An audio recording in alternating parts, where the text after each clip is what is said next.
Indonesia punya kereta tercepat di Asia Tenggara, Wush. Tapi banyak yang masih bertanya, hutangnya besar banget, terus siapa yang bayar? Apakah rakyat yang harus nombok? Hari ini kita bahas tuntas, clear dan berdasarkan data resmi. Ketika proyek kereta cepat Jakarta-Bandung dimulai tahun 2015, banyak yang berharap ini jadi simbol kemajuan transportasi Indonesia. Tapi, pembangunan besar seperti ini nggak mungkin murah. Total biaya proyeknya mencapai sekitar 131 triliun rupiah setelah mengalami beberapa kali pembengkakan dari estimasi awal sekitar 86 triliun rupiah. Nah, dari sini muncul pertanyaan, kalau hutangnya tambah besar, apakah duit rakyat yang dipakai buat nutupin? Jawabannya ada dua bagian penting. Pertama, hutang proyek ini bukan hutang negara secara langsung.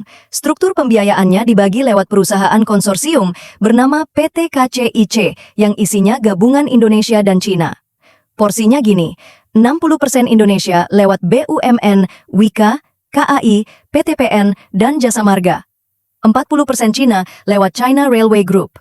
Dan sekitar 75% biaya proyek berasal dari pinjaman dari Bank Pembangunan Cina alias CDB. Artinya apa? Yang harus bayar balik pinjaman ini adalah KCIC, bukan APBN. Kedua, tapi ada catatan penting.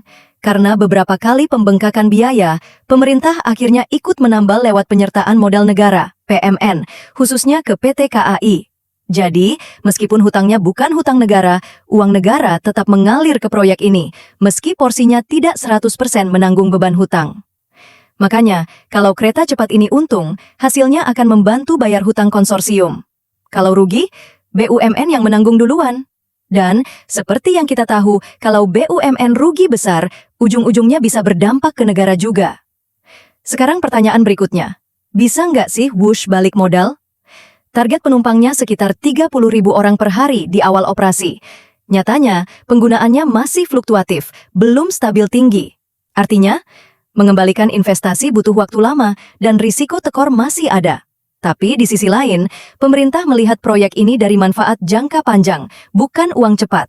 Kayak ngurangin macet tol Cipularang, percepatan ekonomi koridor Bandung-Jakarta, transfer teknologi perkereta-apian cepat, efek domino ke pariwisata dan properti. Dengan kata lain, biar tekornya sekarang, untungnya di masa depan. Jadi kesimpulannya, siapa yang bayar hutang kereta cepat? Secara teknis, PT KCIC dan BUMN yang terlibat. Tapi secara risiko jangka panjang, kalau sampai gagal bayar, akhirnya ya negara juga yang ikut tanggung. Bener gak bener? Inilah risiko proyek infrastruktur raksasa. Sekarang aku mau lempar ke kalian. Menurut kalian, siapa yang seharusnya bayar risiko sebesar ini? Apakah proyek strategis begini harus tetap dibangun meski hutangnya besar? Atau mending dana dialihkan untuk kebutuhan lain? Tulis pendapat kalian di kolom komentar, aku baca semuanya.